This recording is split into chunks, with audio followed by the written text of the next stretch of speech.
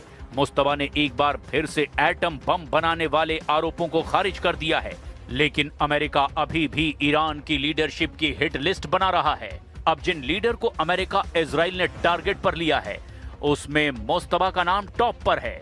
America ने Iran के 6 top leader के सिर पर $1 करोड़ का इनाम रख दिया है।